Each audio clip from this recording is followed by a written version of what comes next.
सुख संपत्ति घर आवे। घर में मूर्तियों, पेंटिंग और सजावट के रूप में गणेश जी की उपस्थिति आम है। वहीं वास्तु के अनुसार देव स्थान में एक भगवान की एक ही मूर्ति होनी चाहिए। ऐसे में जब गणेश चतुर्थी पर आप ले आएंगे एक और गणपति जी को, तो कैसे रहेगा वास्तु में संतुलन, यह हम आपको बता रहे हैं। दर्शकों, आप देख रहे हैं आईना न्यूज यूपी की नई प्रस्तुति नया सवेरा। मैं सियाराम मिश्र। बस गिनती के बचे हैं दिन जब घर आएंगे गणपति जी महाराज। गणेश जी का स्थान घर के पूजा स्थान में तो होता ही है। अक्सर दीवार घड़ी से लेकर मूर्ति और पेंटिंग तक किसी भी तरह की सजावट हो, गणपति घर आ जाते हैं। देखने बैठे तो घर के कोने कोने से लेकर गाड़ी के डैशबोर्ड तक गणेश जी मौजूद होते हैं। दर्शकों, आप देख रहे हैं आईना न्यूज यूपी की नई प्रस्तुति नया सवेरा। मैं सियाराम मिश्र। वास्तुशास्त्र के अनुसार पूजा घर में किसी भी देवी देवता की केवल एक ही मूर्ति रखनी चाहिए। यह ऊर्जा के प्रवाह को संतुलित और केंद्रित रखता है। यदि आपके पास गणेश जी की कई मूर्तियां हैं जो उपहार, सजावट या संग्रह के रूप में आई हैं, तो उन्हें पूजा घर के बजाय घर के अन्य हिस्से में सम्मानजनक ढंग से स्थापित किया जा सकता है। गणेश जी की मूर्ति को सही दिशा में स्थापित करने से सकारात्मक ऊर्जा का संचार होता है। इसमें उत्तर पूर्व ईशान कोण दिशा सबसे शुभ मानी जाती है। यहाँ मूर्ति स्थापित करने से आध्यात्मिक विकास और शांति मिलती है। वहीं उत्तर दिशा बुद्धि और धन का क्षेत्र मानी जाती है। जहाँ गणेश जी को स्थापित करने से ज्ञान और समृद्धि आती है। एक बात और हम आपको बता दें कि जब आप गणपति जी की मूर्ति लेने जाते हैं तो संशय में पड़ जाते होंगे कि उनकी सूंड की दिशा क्या हो। यह आपकी आवश्यकता पर निर्भर करता है।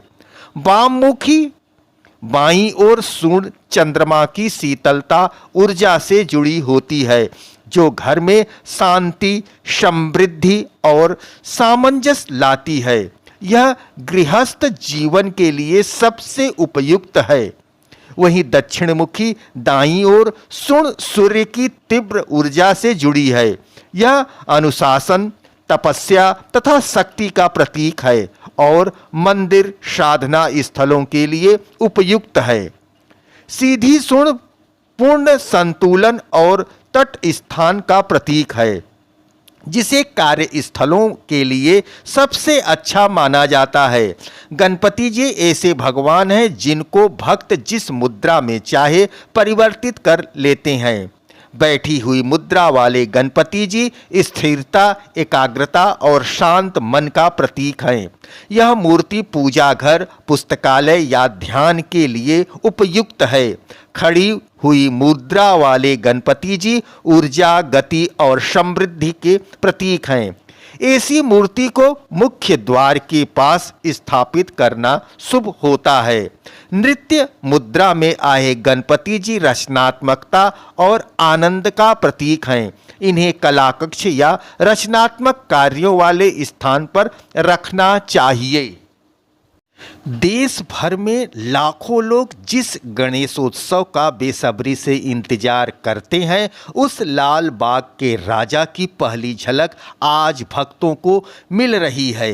हर साल गणेश चतुर्थी से 2 दिन पहले लाल बाग बाबा के राजा सार्वजनिक गणेशोत्सव मंडल गणपति बप्पा की मूर्ति का अनावरण करता है। इस साल भी भक्तों की यह प्रतीक्षा अब खत्म हो गई है।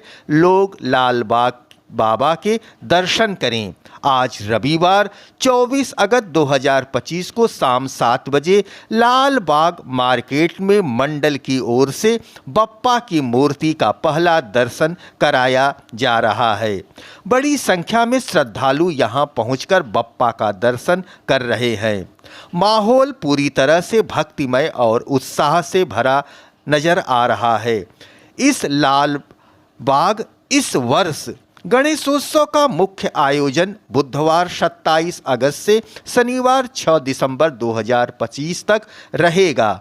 10 दिनों तक लाल बाग बाबा राजा के दर्शन के लिए देश भर से लाखों भक्त मुंबई आ रहे हैं।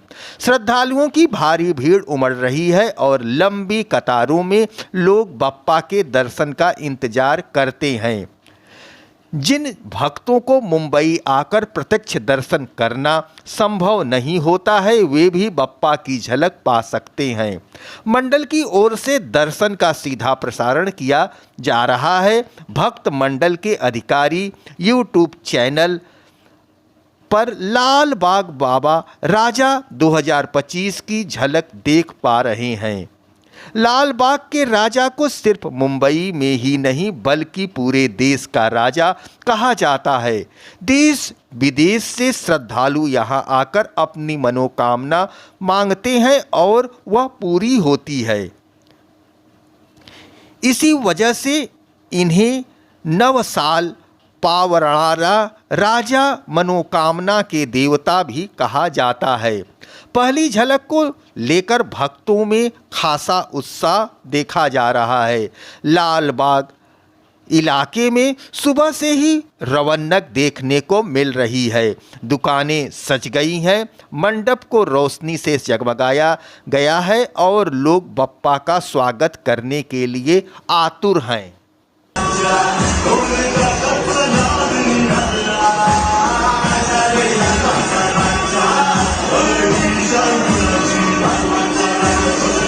मुंबई सज गया लाल बाग के राजा का दरबार, सुरक्षा के ऐसे इंतजाम।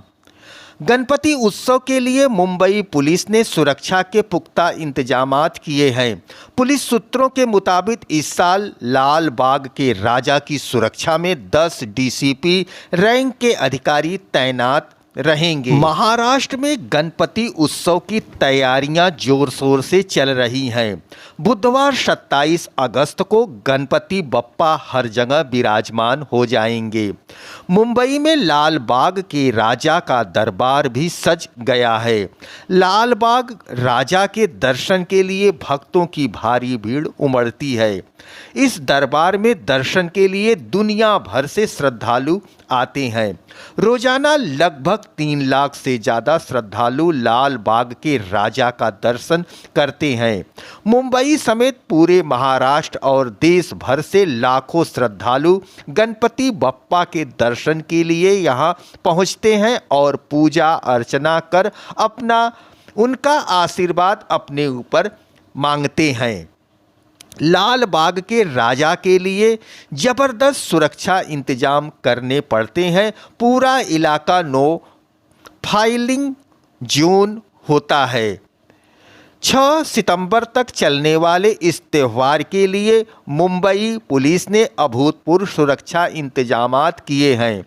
पुलिस सूत्रों के मुताबिक इस साल लाल बाग के राजा की सुरक्षा 10 डीसीपी रैंक के अधिकारियों के जिम्मे सौंपी गई है।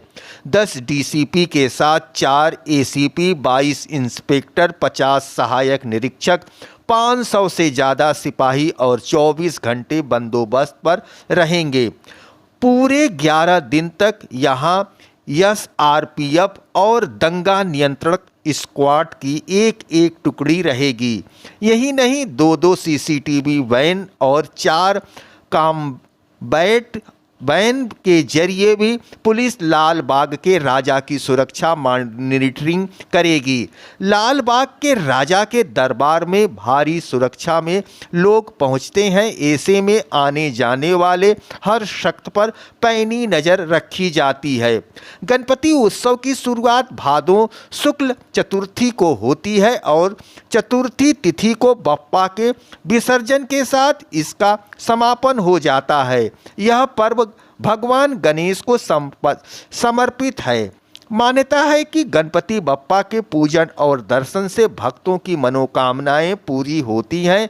इस साल यह त्यौहार 27 अगस्त से शुरू होकर 6 सितंबर तक चलेगा। दर्शकों, आप देख रहे हैं आईना न्यूज यूपी की नई प्रस्तुति नया सवेरा। मैं सियाराम मिश्र।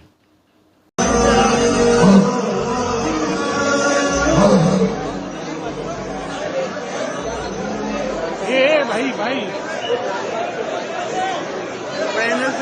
कृपया माध्यमांच्या प्रतिनिधींना विनंती आहे की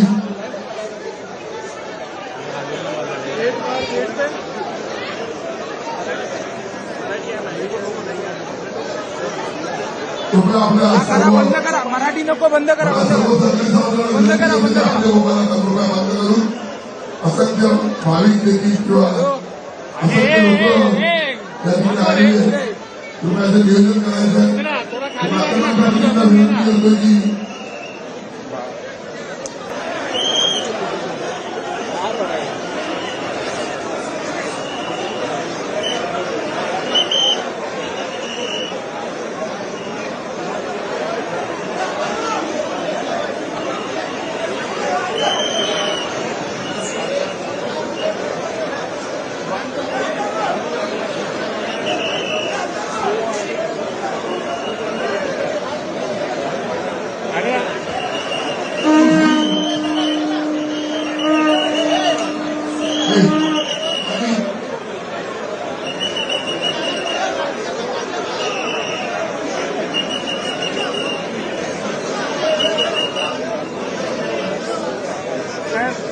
कृपया सर्वांनी सहकार्य करा. या ठिकाणी गर्दी झालेली आहे. त्या ठिकाणी हळूहळू बाहेर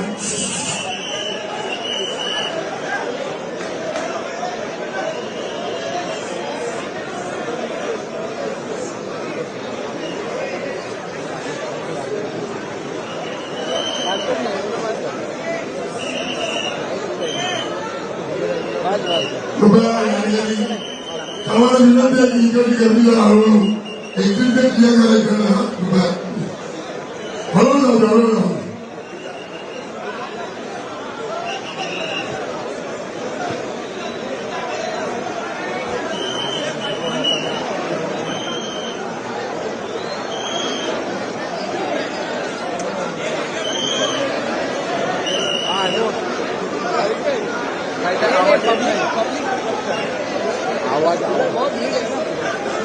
आदित्य दादा थोड़ा